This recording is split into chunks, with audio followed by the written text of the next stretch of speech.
യേശുക്രിസ്തുവിൻ്റെ നിസ്തുല്യമായ നാമത്തിന് ഇന്ന് ഈ സന്ധിയിങ്കൽ മഹത്വമുണ്ടാകട്ടെ.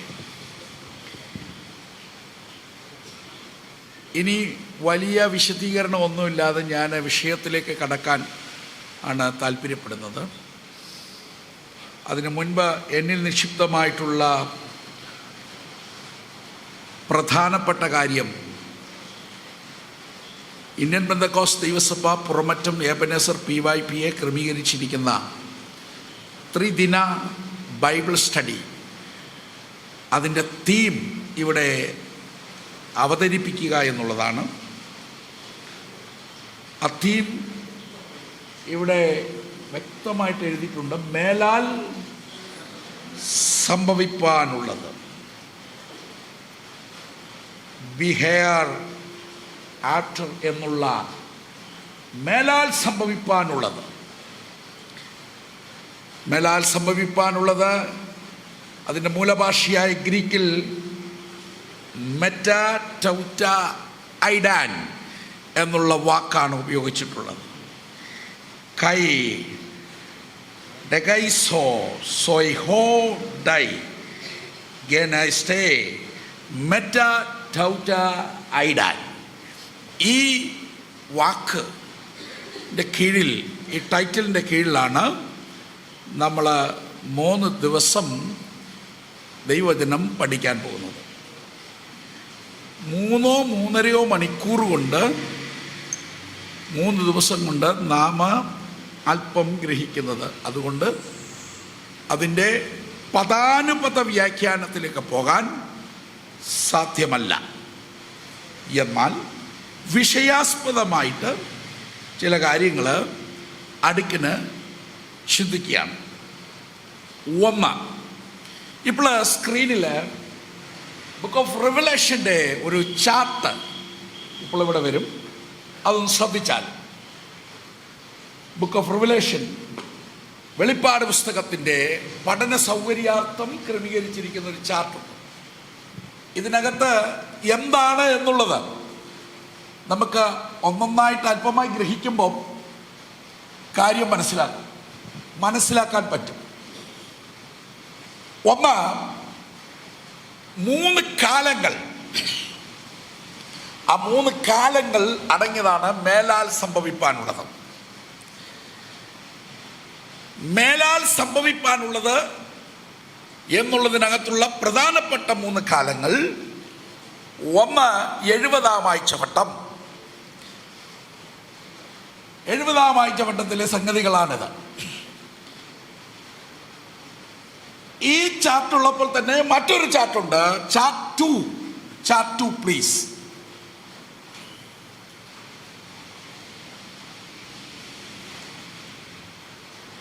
ഇതും ബുക്ക് ഓഫ് റിവലേഷന് പഠിപ്പിക്കേണ്ടതിന് ഉപയോഗിക്കുന്ന ചാർട്ടാണ്. ഒരു ചാർട്ടും കൂടെ ഉണ്ട്. അത് ഞാൻ നമുക്ക് അത് യുഗങ്ങളുടെ ചാർട്ടാണ്. കഴിഞ്ഞ കാല നിത്യതയ്ക്കും വരുംകാല നിത്യതയ്ക്കും ഇടയ്ക്കുള്ള കാലം. ആ കാലങ്ങളിലെ പ്രധാനപ്പെട്ട ഒരു കാലമാണ് 70-ാം ആഴ്ചവട്ടം. 70 ആഴ്ചവട്ടങ്ങളിലെ 70-ാം ആഴ്ചവട്ടം 7 വർഷമാണ്. 2 സഹസ്രാബ്ദ വാഴ്ചയാണ്. അത് 1000 ആണ്ട് വാഴ്ചയാണ്. 1000 ആണ്ട് വാഴ്ച. 1000 ആണ്ട് 1000 ആണ്ട് വാഴ്ച. 1000 ആണ്ട് യേശു ഈ ഭൂമിയിൽ വാഴുന്ന കാലം. മൂന്നാമത്തതാണ് സമ്പൂർണ്ണ യുഗം. 33,000 സംവത്സരമോ ഒരു കാലഘട്ടമോ എന്ന് ചിന്തിക്കത്തക്ക രീതിയിൽ ഉള്ള ഒരു പീരീഡ്. ഇത് കഴിഞ്ഞാൽ കാലമെല്ലാം കഴിയും, പിന്നെ കാൺമതെല്ലാം അഴിയും, പിന്നെ പുതുയുഗം വിരിയും, തിരികെ വരാതെ നാം നിത്യതയിൽ മറയും. സ്വത്രം. അപ്പോൾ കാലം കഴിഞ്ഞു കഴിഞ്ഞാൽ പിന്നെ വരുംകാല നിത്യതയിലേക്ക് നാം പ്രവേശിക്കുകയാണ്. ഇതിനകത്തെ 70-ാം ആഴ്ചവട്ടം എന്ന 7 വർഷമടങ്ങിയ ആ കാലത്തിൻ്റെ പ്രത്യേകത 3.5 വർഷങ്ങൾ അടങ്ങിയിട്ടുള്ള ഒരു പ്രത്യേക പീരീഡ്. അടുത്തത് 3 പ്രധാനപ്പെട്ട യുദ്ധങ്ങൾ. ഇന്ന് ഈ ചാർട്ടിൻ്റെ അടിസ്ഥാനത്തിൽ വചനത്തിൻ്റെ വെളിച്ചത്തിൽ നമ്മൾ പഠിക്കാൻ പോകുന്നത് 3 പ്രധാനപ്പെട്ട മേലാൽ സംഭവിപ്പാനുള്ളതിലെ പ്രധാനപ്പെട്ട 3 യുദ്ധങ്ങൾ. ഒന്ന്, 3-ാം ലോക മഹായുദ്ധം. 2, ഹർമഹദ്ദോൻ യുദ്ധം. 3, ഗോഗ് മാഗോഗ് യുദ്ധം. ഈ 3 പ്രധാനപ്പെട്ട യുദ്ധങ്ങൾ. 4 പ്രധാനപ്പെട്ട 4 സിംഹാസനങ്ങൾ. ഒന്ന്, ക്രിസ്തുവിൻ്റെ ന്യായാസനം, പുരാതന സിംഹാസനം, വെള്ള സിംഹാസനം, തേജസ്സിന്റെ സിംഹാസനം. 7 ഏഴുകൾ വെച്ചാണ് മേലാൽ സംഭവിപ്പാനുള്ള സംഗതികളെ പ്രധാനമായി വിവക്ഷിക്കുന്നത്.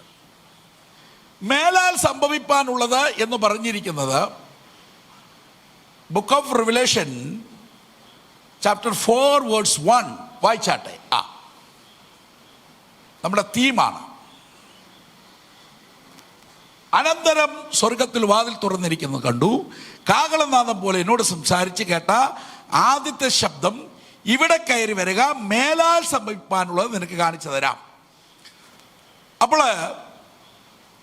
മേലാൽ സംഭവിപ്പാനുള്ളത് എന്ന് പറഞ്ഞിരിക്കുന്നത് അതിൻ്റെ ശേഷം, അർത്ഥാൽ 1, 2, 3 അധ്യായങ്ങളിൽ പരാമർശിച്ചിരിക്കുന്ന വിഷയത്തിന് ശേഷം.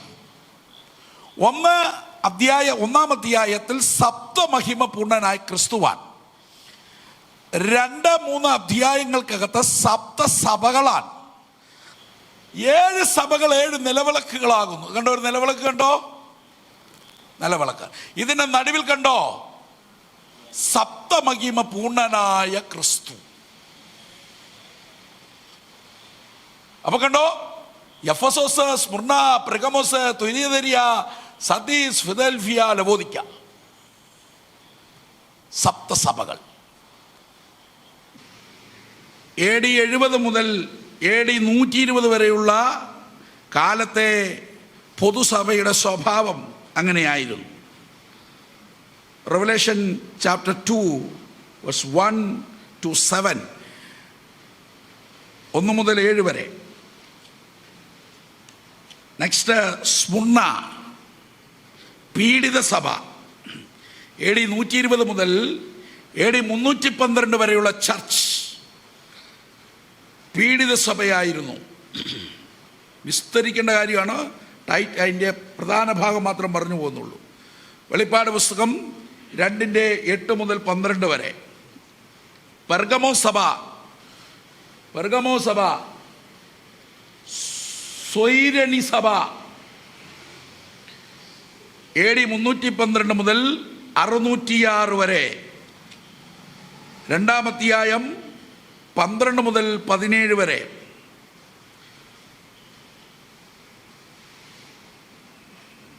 അടുത്തത് ത്വൈതരിയ സഭ, ബലികർമാസക്തിയുള്ള സഭ. 2-ാം അധ്യായം അതിൻ്റെ 18 മുതൽ 29 വരെ. സർദി സഭ,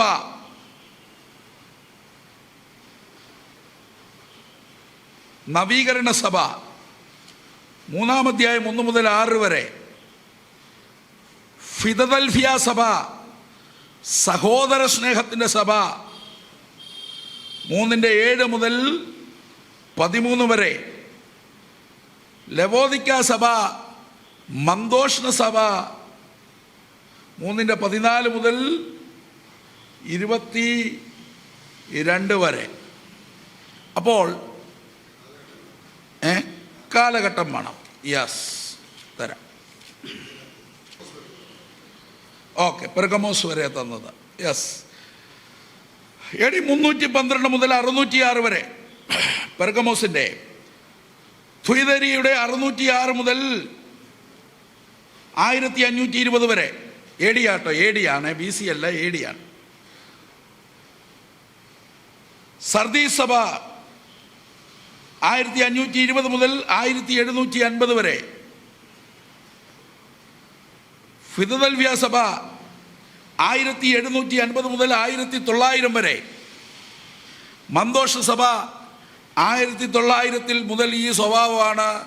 അത് കർത്താവിൻ്റെ വരവ് വരെ.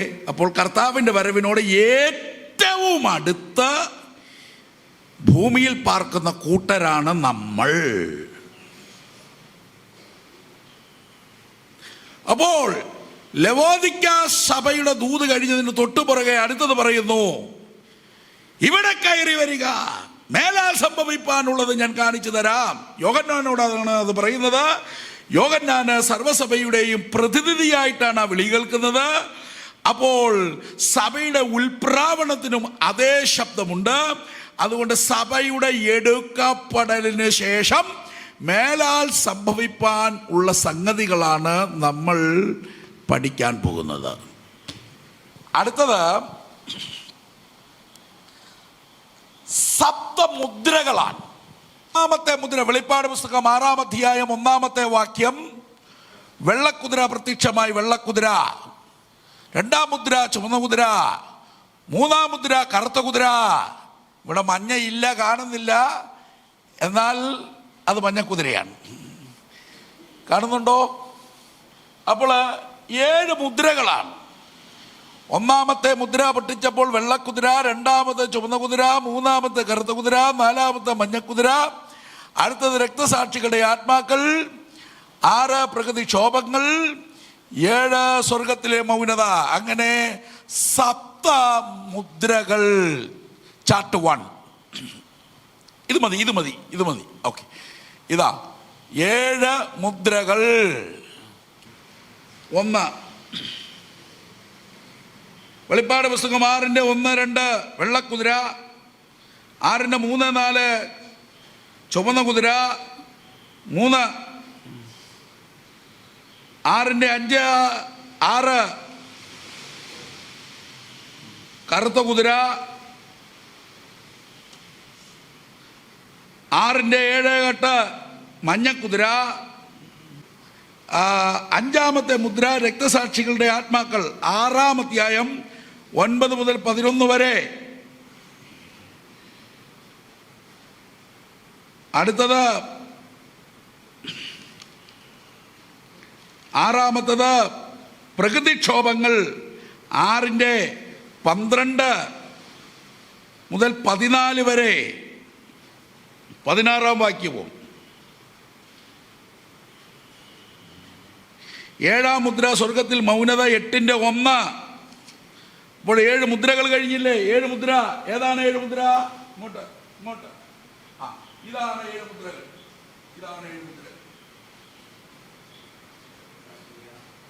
മുദ്രകൾ കണ്ടോ?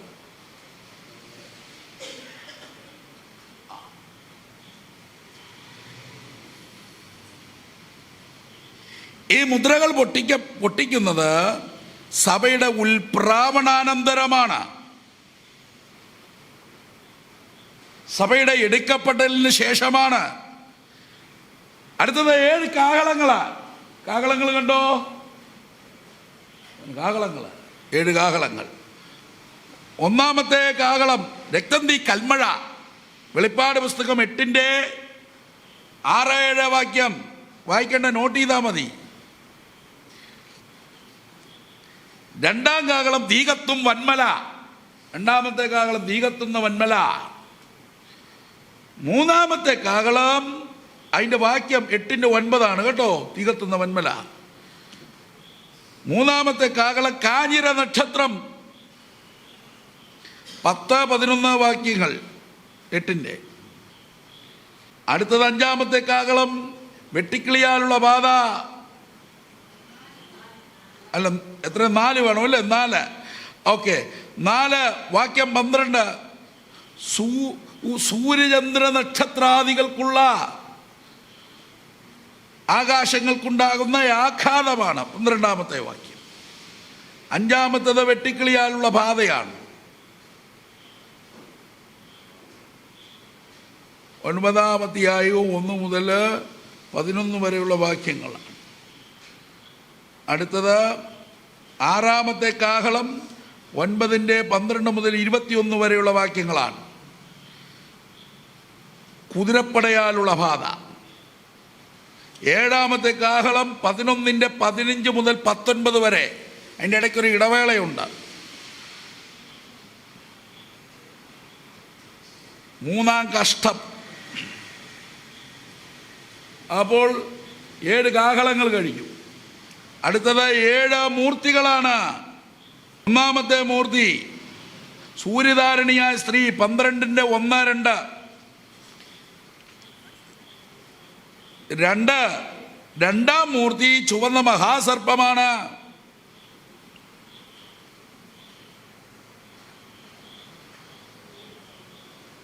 12-ന്റെ 3-4. 3-ാമത്തെ മൂർത്തി പുരുഷപ്രജയാണ്. 5-6 വാക്യങ്ങൾ. 4-ാമത്തെ മൂർത്തി പ്രധാന ദൂതനായ മീഖായേലാണ്. 12-ന്റെ 7 മുതൽ 12 വരെയുള്ള വാക്യങ്ങൾ. 5-ാമത്തെ മൂർത്തി യഹൂദന്മാരിൽ നിന്നുള്ള ശേഷിപ്പ്. 12-ന്റെ 17. 6-ാമത്തെ മൂർത്തി കടലിൽ നിന്ന് കയറി വരുന്ന മൃഗം. 13-ന്റെ 1 മുതൽ 10 വരെയുള്ള വാക്യങ്ങൾ. 7-ാമത്തേത് കരയിൽ നിന്ന് കയറി വരുന്ന മൃഗം. 7 ക്രോധകലശങ്ങളാണ് അടുത്തത്. ഭൂമിയിലേക്ക് ചൊരിയാൻ പോകുന്ന 7 ക്രോധകലശങ്ങളാണ്. 1-ാമത്തെ ക്രോധകലശം 16-ന്റെ 12 വല്ലാത്ത ദുർവ്രണം. 1-ാമത്തെ ക്രോധകലശം ചൊരിയുമ്പോൾ 2-ാമത്തെ ക്രോധകലശം കടലിൽ രക്തം. 3-ാമത്തെ ക്രോധകലശം നദികളിൽ രക്തം.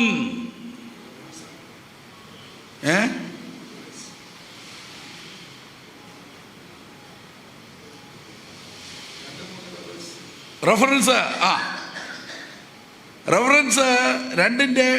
2-ാമത്തെ ക്രോധകലശത്തിന്റെ 16-ന്റെ 3-ഉം 16-ന്റെ 4-ഉം 7-ഉം. 3-ാമത്തേന്റെ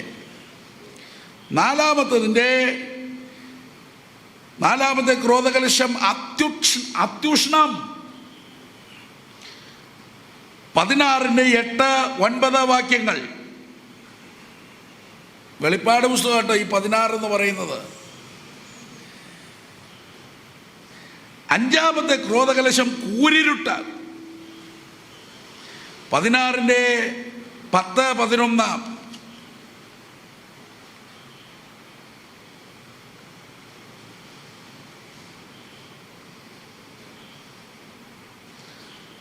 6-ാമത്തെ ക്രോധകലശം യൂഫ്രട്ടീസ് നദി വറ്റുന്നു.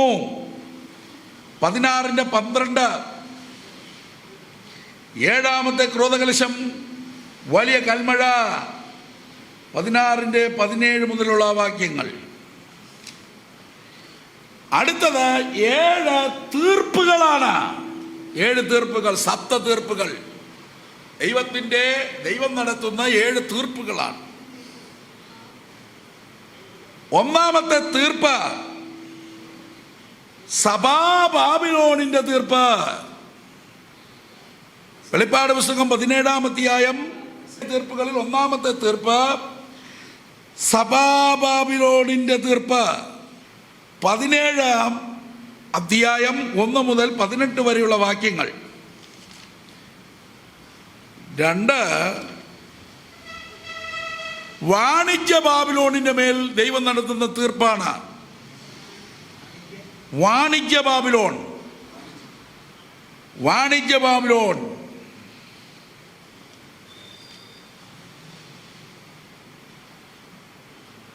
18-ാം അധ്യായം 1-ാം വാക്യം മുതൽ വായിക്കുമ്പോൾ അവിടെ ഉണ്ടത്. അടുത്തത് 3-ാമത്തെ തീർപ്പ് മൃഗവും കള്ളപ്രവാചകന്റെ മേലുള്ള തീർപ്പാണ്. 19-20 മൃഗത്തെയും കള്ളപ്രവാചകനെയും ഒന്ന് കാണിച്ച് നരകം ഒന്ന് കണ്ടോട്ടെ, നമ്മൾ പോകത്തില്ലെങ്കിൽ ഒന്ന് കാണാം.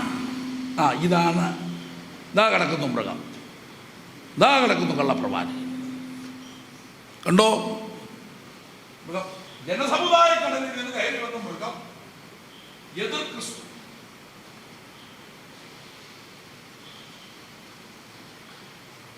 അപ്പൊ തീർപ്പ് കൽപ്പിച്ച് ഇവിടേക്ക് പോവാം. ഇവിടെ ആദ്യം ചെല്ലുന്ന പുള്ളി മൃഗമാണ്, 2 കള്ളപ്രവാചകനാണ്, 3 മഹാസർപ്പമാണ്. അതിന്റെ പുറകെ കൈ മുതൽ ഇങ്ങോട്ടേയുള്ള ഇനി ആരൊക്കെയാണ് ദുഷ്ടൻ? 1-ാമത്തെ ദുഷ്ടൻ ആരാണോ ആ ആള് മുതൽ ഇങ്ങോട്ടുള്ള സകല ദുഷ്ടന്മാരും എന്ത് ചെയ്യുന്നു? ഇവിടെ ഒന്ന് കഴിക്കാം.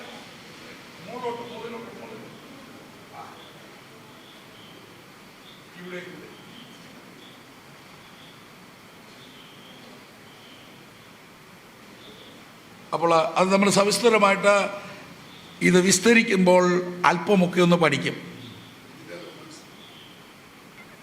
ഇതിൻ്റെ റെഫറൻസ് 19-20. അടുത്തത് 4-ാമത്തത് എതിർ ക്രൈസ്തവ ജാതികൾ, അവരുടെ മേലുള്ള തീർപ്പാണ്.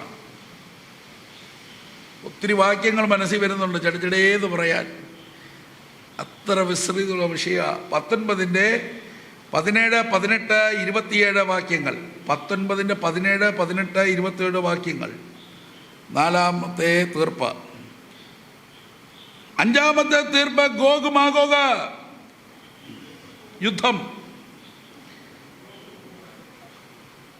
വെളിപ്പാട് ദിവസം 20-ലാണ് വാക്യം കിടക്കുന്നത്.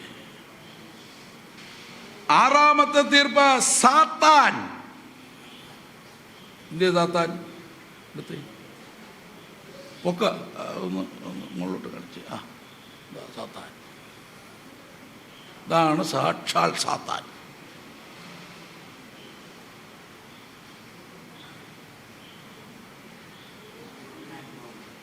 സാക്ഷാൽ സാത്താൻ എന്ന് പറഞ്ഞാൽ മനസ്സിലാകാൻ വേണ്ടി, എല്ലാവർക്കും മനസ്സിലാകാനാണ്.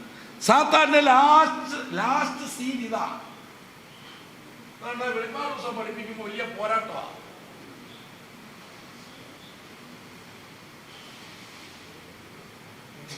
കാര്യം ഈ സീന് കാണാൻ ഇഷ്ടപ്പെടുന്നില്ല, പഠിപ്പിക്കാൻ ഇഷ്ടപ്പെടുന്നില്ല. പരാജയത്തിന്റെ സീന്, ആ ചിത്രം കണ്ടില്ലേ? ആരൊക്കെയോ കണ്ടില്ലെന്ന് തോന്നുന്നു.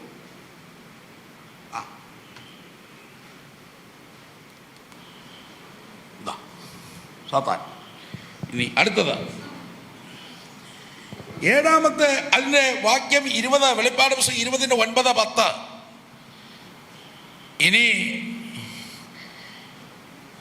7-ാമത്തെ തീർപ്പ് മരിച്ച ദുഷ്ടന്മാർ, മരിച്ചുപോയ ദുഷ്ടന്മാരുടെ തീർപ്പ്.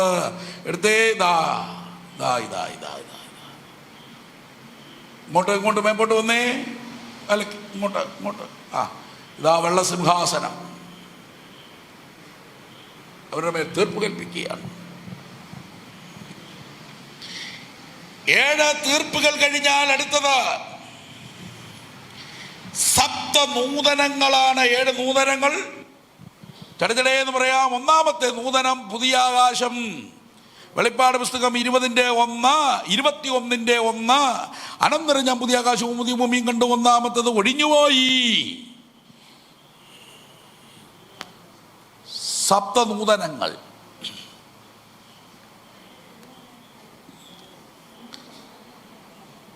അടുത്തത് രണ്ടാമത്തത് പുതിയ ഭൂമി. പുതിയ ആകാശവും പുതിയ ഭൂമിയും കണ്ടു. അതേ വാക്യം തന്നെ 21:1 തന്നെ. മൂന്നാമത്തത് പുതിയ നഗരം. മൂന്നാമത്തെ വാക്യമാണെന്ന് എനിക്ക് തോന്നുന്നു. ഞാൻ പറയാം.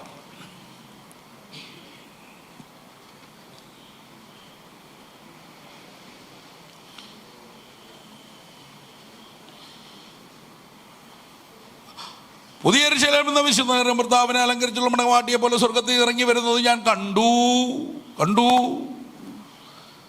ഇനി അടുത്തത് നാലാമത്തെ തീർപ്പ് പുതിയ ജാതികളാണ്.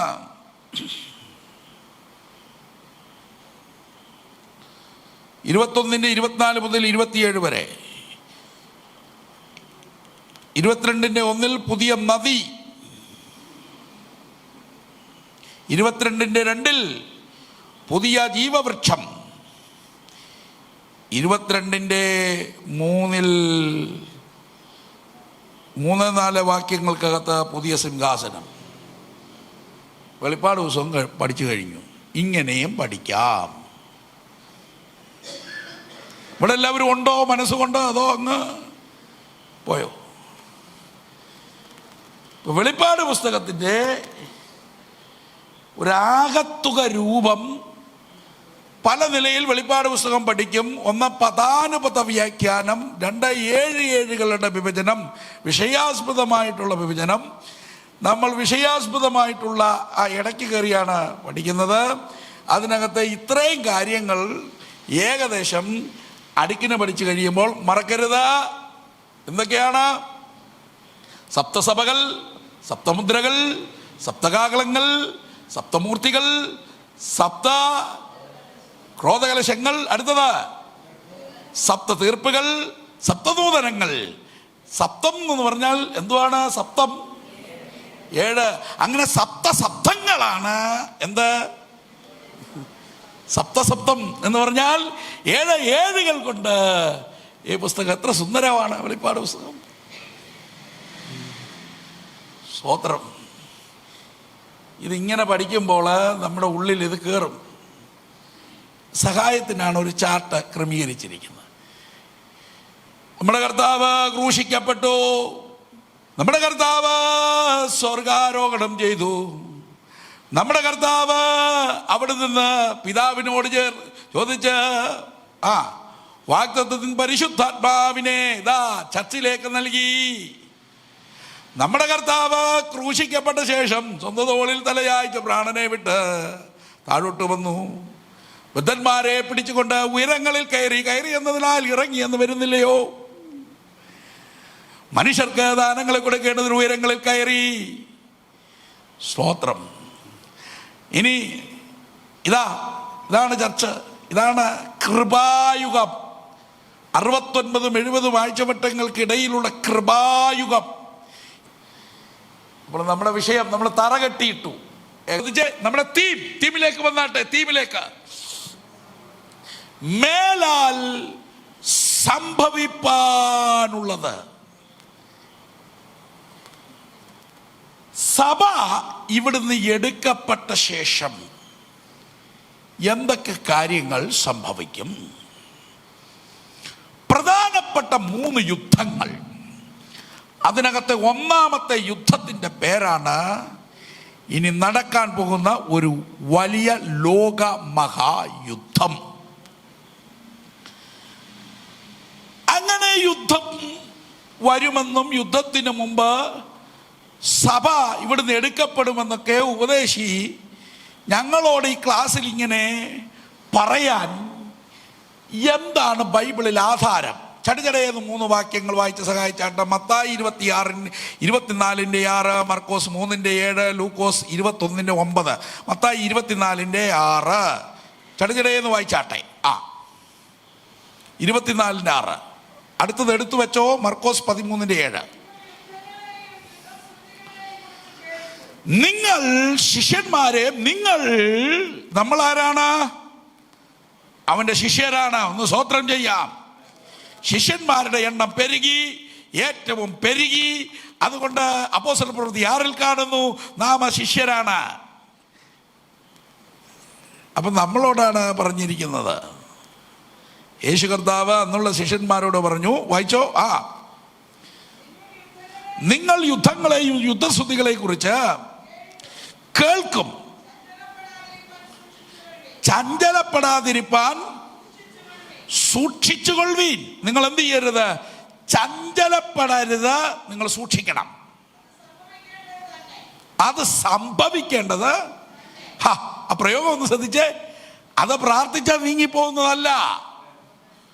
കർത്താവേ അത് നടക്കല്ലേ എന്നൊന്നും പ്രാർത്ഥിച്ചാലൊന്നും, വട്ടത്തിൽ കൈ കോർത്ത് പിടിച്ച് ഈ യുദ്ധം നടക്കല്ലേ എന്ന് പറഞ്ഞ് പ്രാർത്ഥിച്ചാലൊന്നും അത് സംഭവിപ്പാനുള്ളത് തന്നെ. ദൈവത്തിന്റെ സ്ഥിര നിർണയത്തിനകത്തുള്ള കാര്യമാണ്, സംഭവിപ്പാനുള്ളത് തന്നെ. അടുത്തത്,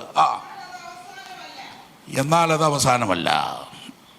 ഇനി മർക്കോസ് 13:7 ഇതൊക്കെ വിസ്തരിച്ച് വായിക്കേണ്ടതാണ്. ഞാനങ്ങ് ഒന്ന് ചുരുക്കി പോവുക. വായിച്ചോ. എന്നാൽ നിങ്ങൾ യുദ്ധങ്ങളെയും കേൾക്കുമ്പോൾ ഭ്രമിച്ചു പോകരുത്. ലബോദിക്ക സഭാ പീരീഡിന്റെ സായാഹ്ന ഘട്ടത്തിൽ പാർക്കുന്ന ദൈവസഭാംഗങ്ങൾ, ഭൂമിയിലുള്ളവർ, ശിഷ്യന്മാർ എന്ത് ചെയ്യരുത്?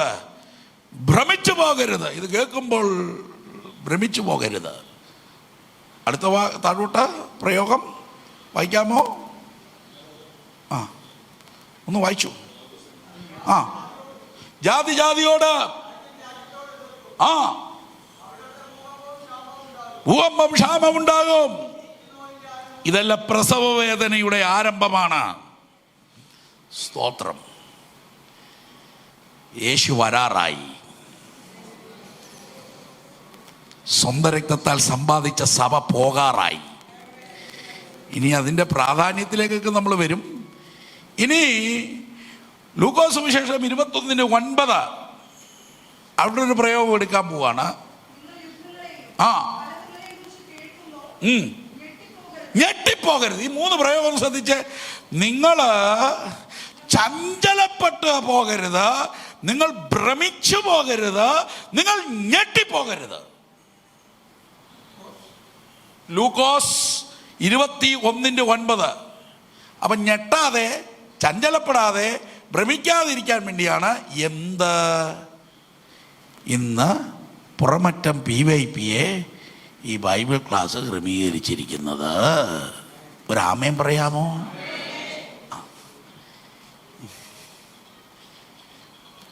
പുസ്തകം അറിയാത്തവർ എന്ത് ചെയ്യും? ഞെട്ടിപ്പോകും. നിങ്ങൾ ഞെട്ടിപ്പോകരുത്. ഉറപ്പും ധൈര്യവുമുള്ളവരായിരിക്കണം. ഈ സഭ ഇവിടുന്ന് ഇങ്ങനെ എടുക്കപ്പെടുകയാണ്. ഇത് ക്രിസ്തുവിൻ്റെ ന്യായാസനം നമ്മൾ പഠിക്കും, അങ്ങോട്ട് വരാൻ പോകുന്നേ ഉള്ളൂ. അത് വേറെ ഒരു ഭാഗമാണ്, നമ്മുടെ ക്ലാസ്സിൽ പുറകാലെ വരും. അപ്പോൾ ഈ സഭ ഇവിടുന്ന് എടുക്കപ്പെട്ട ശേഷമാണ് 70-ാം ആഴ്ചവട്ടം, മഹാപീഡനകാലം, യാക്കോബിൻ്റെ കഷ്ടകാലം, വലിയ കഷ്ടകാലം, ഭൂവാസികളെ ബാധിക്കുന്ന വലിയ കഷ്ടകാലം. സ്തോത്രം. 70-ാം ആഴ്ചവട്ടം, മഹോപദ്രവം എന്ന് വിളിക്കുന്ന സീസൺ വരുന്നത്. സഭ മഹോപദ്രവത്തിലൂടെ കടന്നു പോകത്തില്ല. അതിൻ്റെ ഒന്നാമത്തെ കാര്യം, ഉപദ്രവം സഭയ്ക്കുണ്ട്, മഹോപദ്രവമുണ്ടെന്ന് ബൈബിളിലില്ല. വരുവാനിരിക്കുന്ന പരീക്ഷാകാലത്ത് ഞാൻ നിന്നെ കാക്കും. 2, സഭ കുഞ്ഞാടിൻ്റെ കാന്തയാണ്. ഈ ലോകത്തിലുള്ള സംഭവങ്ങൾക്കിടയിൽ വലിയ കഷ്ടകാലമാണ് ഈ വരാൻ പോകുന്നത്. ഇതിനകത്ത് കുഞ്ഞാടിൻ്റെ കാന്തയെ കടത്തിവിട്ട് കല്യാണം കഴിക്കാൻ വിവാഹ നിശ്ചയം ചെയ്തിരിക്കുന്ന പെണ്ണിനെ ഇടിക്കാനും ആട്ടിക്കാനും ആടിച്ചിടാനും ഒക്കെ അങ്ങോട്ട് വിട്ടുകൊടുത്ത് അതെല്ലാം കണ്ടിങ്ങനെ കൈകെട്ടി നിന്നേച്ച് അവസാനം ഈ ചതഞ്ഞ പെണ്ണിനെ കെട്ടാനല്ല,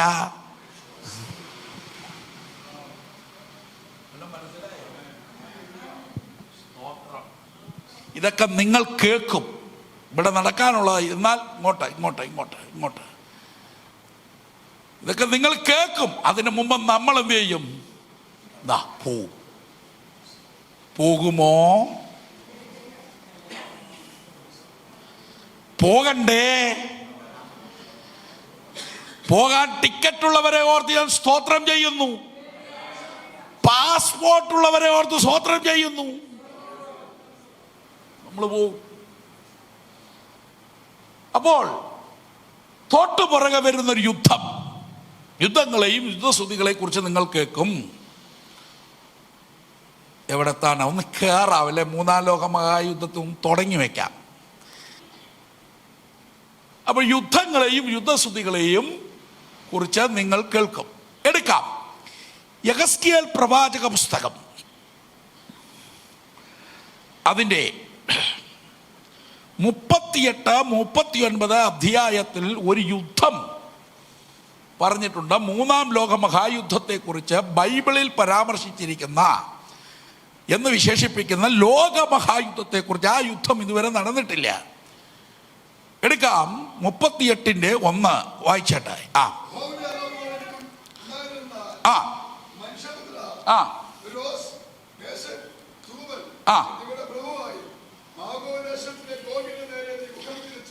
അവിടെ ചില പേരുകൾ കേട്ടോ. രോഷ്, മേശക്, തൂബൽ എന്നിവയുടെ പ്രഭുവായ മാഗോഗ് ദേശത്തിന് ഗോഗിന്റെ നേരെ മുഖം തിരിച്ച് പ്രവചിച്ച് നീ പറയേണ്ടത്. ഇത് എപ്പോഴാ പ്രവചിച്ചത്? പ്രവാസത്തിനകത്തേക്ക് പോയ പുരോഹിത പണി അതുവരെ ചെയ്തുകൊണ്ടിരുന്ന ആ പണി വിട്ട് പ്രവാചക ശുശ്രൂഷ ഏറ്റെടുത്ത യെഹെസ്കേൽ ഇസ്രായേലിന്റെ ഭാവിയെ കുറിച്ച് നെടുവീർപ്പെട്ടിരിക്കുമ്പോൾ തനിക്ക് കിട്ടിയ പ്രവാചകമാണ്. ഇവിടെ ചില പേരുകൾ കണ്ടോ. രോഷ, മേശക്ക്, തൂബൽ, ഇവരാരാ? എടുക്കാം ഉൽപ്പത്തി പുസ്തകം 10:2 ഒന്ന് വായിച്ചേ. 10:2.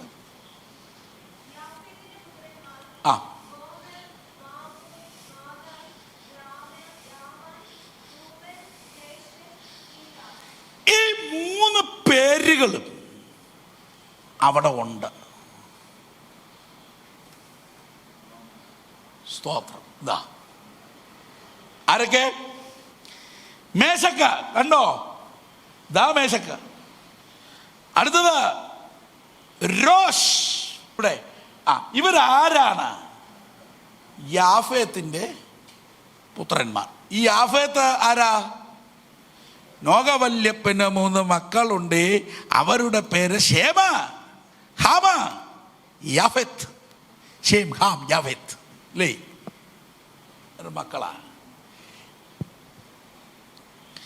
അപ്പോൾ രോഷും പിള്ളാരും ചെന്നു പാർത്ത സ്ഥലം, മേശക്കും പിള്ളാരും ചെന്നു പാർത്ത സ്ഥലം, തൂബലും പിള്ളാരും ചെന്നു പാർത്ത സ്ഥലം. രോഷ് റഷ്യ, മേശക് എന്നുള്ളത് മോസ്കോ. എടുക്കാം. ഈ ചാർട്ടിൽ ഒന്ന് മാറ്റിയിട്ട് നമ്മൾ ഒരു വേൾഡ് മാപ്പിലെ ചില ഭാഗങ്ങൾ കാണാൻ പോവാണ്. നമ്മൾ പാർക്കുന്ന ഈ ഭൂമിയിലെ ചില സ്ഥലങ്ങളാണ്. എടുക്കാം, വരട്ടെ. റഷ്യ, ഇസ്രയേലാണിത്. അതിനു മുമ്പ് ഞാൻ ആ ഇസ്രയേലിൻ്റെ ചാർട്ട് ഒന്ന് എടുത്ത്. ഇസ്രയേൽ ഇതാ, ഇതിനൊക്കെ കാരണക്കാരൻ ഈ പുള്ളിയാ. അതിലേക്ക് വരാൻ പോവാം. സുന്ദരമായ നാട്, പാലും തേനും ഒഴുകുന്ന നാട്, വാക്തത്വങ്ങൾ അനവധിയുള്ള നാട്, ദൈവത്തിൻ്റെ ജനം പാർക്കുന്ന നാട്, ദൈവത്തിൻ്റെ നിരവധി കാര്യപരിപാടിയുടെ ലിസ്റ്റിലുള്ള നാട്, ദൈവത്തിൻ്റെ ആമേൻ ഒത്തിരി വാക്തത്വങ്ങളുടെ പ്രത്യക്ഷമായി നിവർത്തി വെളിപ്പെടേണ്ട നാട്. Next Russia. വന്നാട്ടെ, വരട്ടെ. ഇതാണ് സമ്പൂർണമായ റഷ്യ. മോസ്കോ ഇവിടെ കണ്ട് കിടപ്പല്ലേ, ഒരു നക്ഷത്രം. ഇതാ കിടക്കുന്നു പുള്ളി.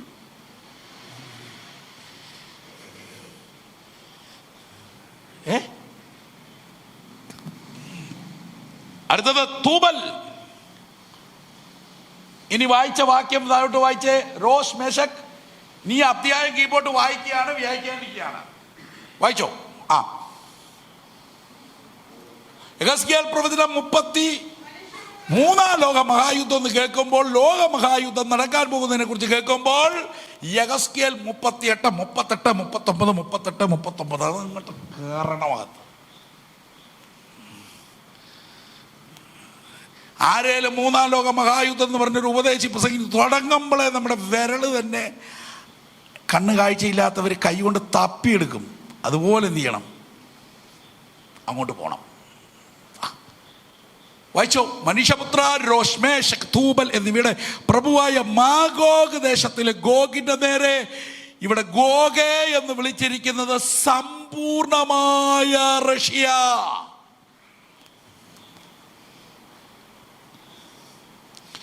ഇനി അവർ റഷ്യയുടെ ദൈവമായ ഗോഗേ, ഈ റഷ്യ ആണ് ദൈവമില്ലെന്നുള്ള ചരക്ക് ഒരു കാലത്ത് ലോകത്തേക്കെല്ലാം ആ പഠനം കയറ്റിവിട്ടത്.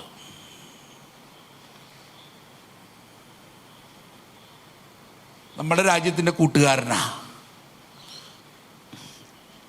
ഇനി തൂബൽ എന്നുള്ളത് സൈബീരിയ. സൈബീരിയ സെപ്പറേറ്റ് ആയിട്ടൊന്നും എടുത്താട്ടോ. റഷ്യയുടെ ഇങ്ങേറ്റത്തുള്ളതാ, അത് ഇങ്ങോട്ട് ഞാൻ മനസ്സിലാക്കാൻ വേണ്ടിയാണ്. സൈബീരിയ. അപ്പോൾ ശ്രദ്ധിച്ചേ, ഈ സമ്പൂർണമായ റഷ്യ ഒന്ന് വരുത്തിയാട്ടെ. റഷ്യ വരട്ടെ. സമ്പൂർണമായി റഷ്യ. ഈ റഷ്യ എന്തു ചെയ്തു? ഇനി വായിച്ചോ വാക്യം.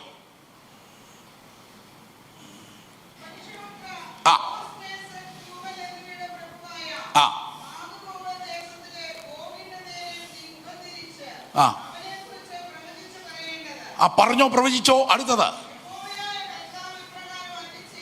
യഹോവയായ കർത്താവ് ഇപ്രകാരം അരുളി ചെയ്യുന്നു.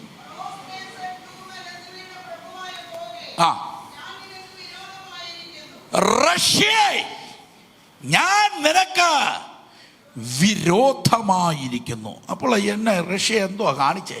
ഇനി വായിച്ചതോട്ട്. ഞാൻ നിന്നെ എന്ത് ചെയ്യും? വഴിതെറ്റിച്ച്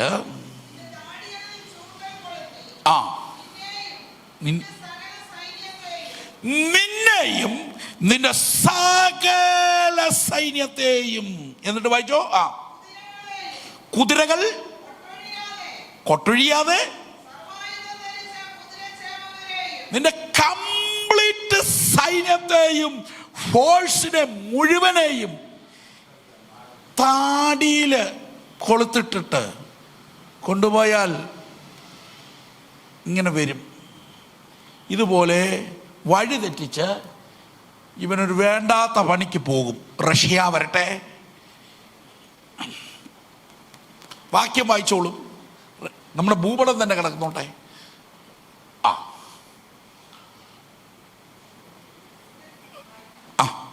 വായിച്ചതോട്ടെ.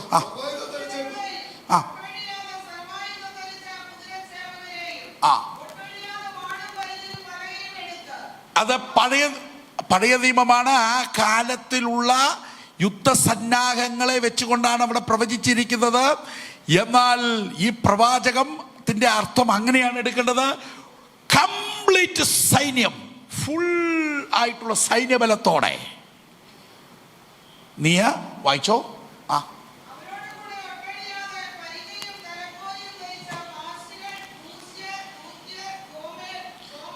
അവിടെ കുറച്ച് ആൾക്കാരെ നമുക്ക് കിട്ടി. ആരാണ്? പാർസികൾ വരട്ടെ. പഴയ പേർഷ്യ കണ്ടോ? ഇതാണ് പഴയ പേർഷ്യ. പഴയത് ഓൾഡ് പേർഷ്യ. ഇതാണ് പഴയ പേർഷ്യ. ആ രാജ്യം ഒന്ന് കണ്ടേ, വിശാലമായിട്ട്. ന്യൂ പേർഷ്യ വരട്ടെ. ഇതാണ് ന്യൂ പേർഷ്യ, ഇറാൻ. കണ്ടോ? അപ്പോൾ ഈ ഇറാൻ. നെക്സ്റ്റ് അടുത്ത വാക്ക് കൂശ്യർ. അവരാണ് എത്യോപ്യ. അതാ വന്നു കഴിഞ്ഞു, പിൻ ചെയ്ത് വെച്ചേക്കുന്നു. എത്യോപ്യ, ഇതിന്റെ തലസ്ഥാന നഗരി അഡീസ് അബാബ.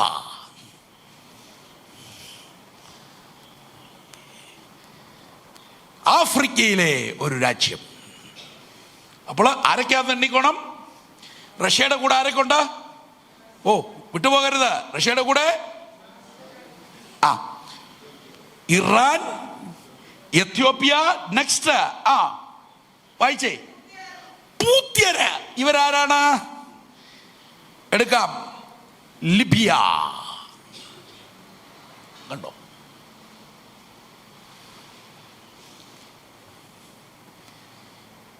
ഈ രാജ്യം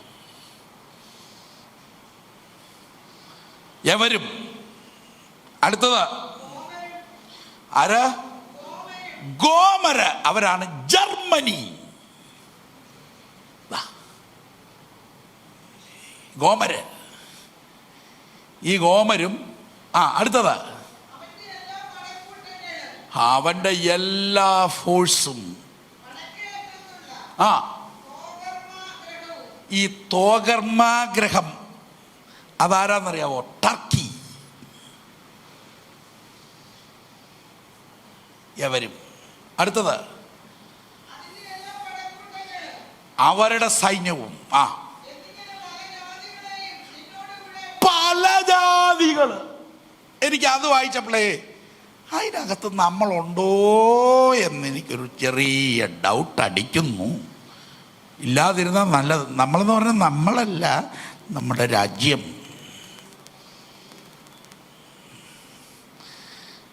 കാര്യം നമ്മുടെ രാജ്യവുമായിട്ട് പിരിയാത്തൊരു ബന്ധം ഈ റഷ്യയുമായിട്ടുണ്ട്.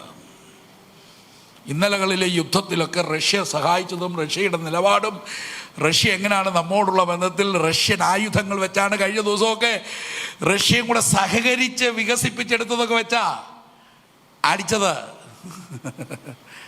പാകിസ്ഥാനെ ഒന്ന് അടിച്ച് ഒന്ന് കുലുക്കിയത് റഷ്യൻ നിർമ്മിതമായ പലതും ഉണ്ടായിരുന്നു അതിനകത്ത്.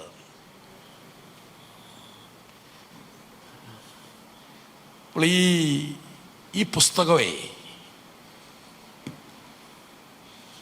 കേവലം കെട്ടുകഥയല്ല, ഇത് കിഴവിക്കഥയല്ല, ഇത് അമ്മൂമ്മക്കഥയല്ല, ഇതൊരു പുരാതന ചരിത്രം മാത്രമല്ല. ഇത് പ്രത്യക്ഷരമായി ആമേൻ സ്തോത്രം ചലിക്കുന്ന ജീവനുള്ള ദൈവത്തിൻ്റെ വചനമാണ്. ഈ വേദപുസ്തകം സത്യമെന്ന് ഉറച്ചു വിശ്വസിക്കുന്നവർ ബൈബിൾ കരത്തിലെടുത്ത് ഒന്ന് ദൈവത്തിന് മഹത്വം കരേറ്റാം. എത്രയോ സത്യമാണ് ഈ പുസ്തകം, എത്രയോ സത്യമാണ് ഈ ഗ്രന്ഥം. ഇതിന്റെ തലവാചകം വായിക്കുമ്പോൾ തന്നെ സത്യവേദ പുസ്തകമെന്ന് വായിച്ച് തുറക്കുന്നത് തന്നെ എത്ര സത്യം എന്നുള്ള തികവിലാണ് നാം. അതുകൊണ്ട് പ്രിയരെ, ബൈബിളിൻ്റെ പ്രത്യക്ഷരമായ നിവർത്തിയായിട്ടാണ് ഈ ഉലകത്തിലെ ഓരോ കാര്യങ്ങളുടെയും ചലനമുണ്ടാകുന്നത്. ആമേൻ. അതുകൊണ്ട് നമുക്കൊരബദ്ധം പറ്റിയിട്ടില്ല. വേദപുസ്തകം മേടിച്ചത് അബദ്ധമായില്ല, വേദപുസ്തകം വായിച്ചത് അബദ്ധമായില്ല, വേദപുസ്തകം പഠിച്ചത് അബദ്ധമായില്ല. ഇവരെല്ലാവരും കൂടെ മോനെ ഇതെല്ലാം കൂടെ ഒന്ന് സ്ലൈഡ് ചെയ്ത് പെട്ടെന്ന് സ്ലൈഡ് ചെയ്തേ. നെക്സ്റ്റ് അത് നോ റഷ്യ. ഓക്കെ, ഒന്ന് റഷ്യ മുതൽ വരട്ടെ. എങ്ങോട്ട് ശ്രദ്ധിച്ച? റഷ്യ. നെക്സ്റ്റ് ഇറാന്.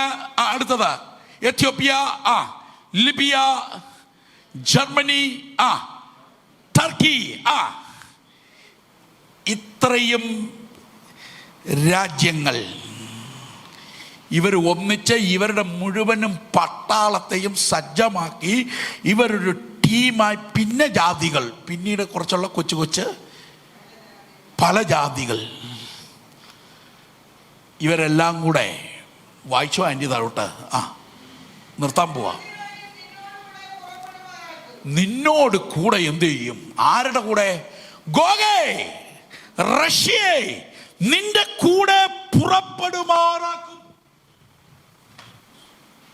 എങ്ങോട്ടാ?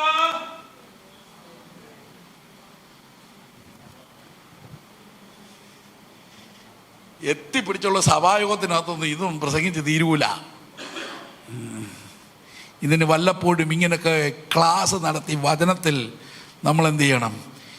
ഇപ്പോൾ ഈ വാക്യമൊക്കെ എടുത്ത് നമ്മുടെ മനസ്സിലിട്ടപ്പം ഒരു മിഠായി എടുത്ത് വായിലിട്ട പോലെ തോന്നുന്നുണ്ടോ?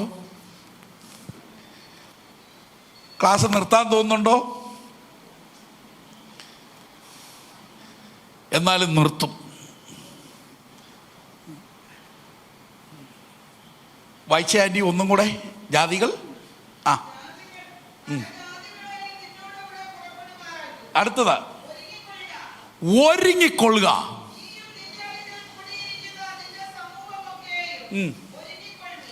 നീയും നിന്റെ കൂടെയുള്ള സമൂഹമൊക്കെ എന്ത് ചെയ്യണം?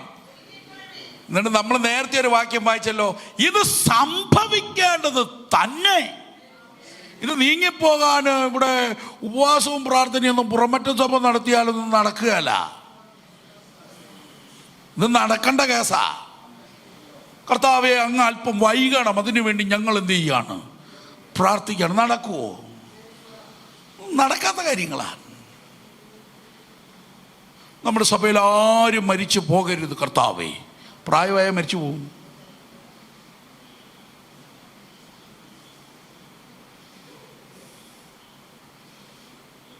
അതിന് പാസ്റ്ററോ സഭയുടെ കമ്മിറ്റിക്കാരൊന്നും ഉത്തരവാദിയല്ല. തടഞ്ഞു നിർത്തിയില്ല. ദൈവം വെച്ച സമയത്ത് പോകുന്നു. കർത്താവിൽ മരിക്കുന്ന മൃതന്മാർ ഒരു ഭാഗ്യവാന് ലോട്ടറി അടിക്കുന്നതിന് കർത്താവിൽ മരിക്കുന്ന മൃതന്മാർ കർത്താവിൽ. ഇനി അടുത്തത് വായിച്ചട്ടെ.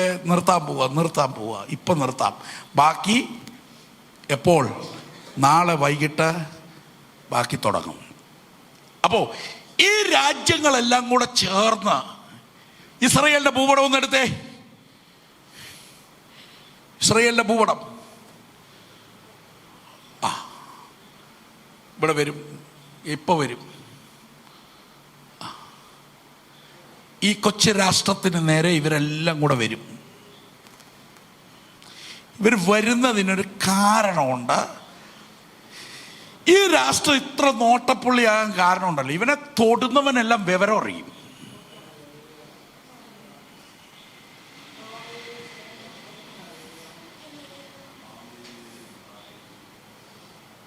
ഇവിടെ കയറി കളിച്ചവരെല്ലാം കളി പഠിച്ചിട്ടുണ്ട്. കാര്യം അട്ട കൈക്ക് ദൈവം കയറി അങ്ങ് ഇടപെടുക. സ്തോത്രം.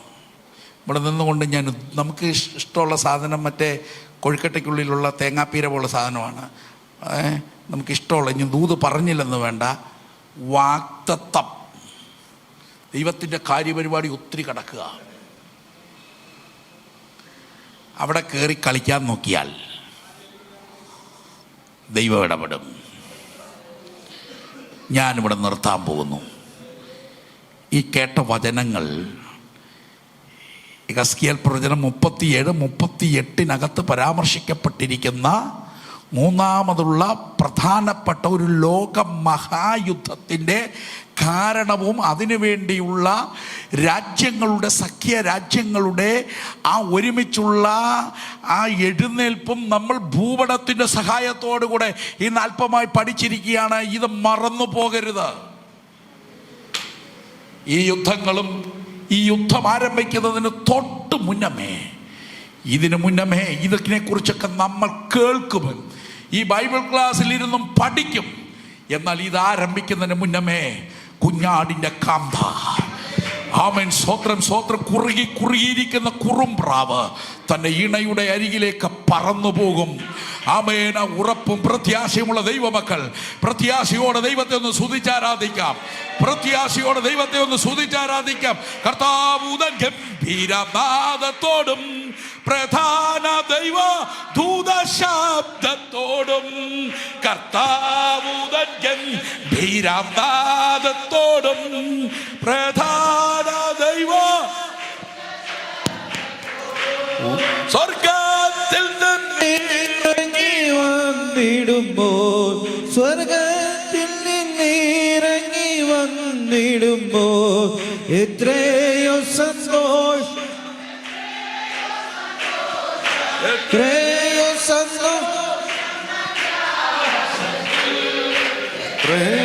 സന്തോഷം, എത്രയോ സന്തോഷം, എത്രയോ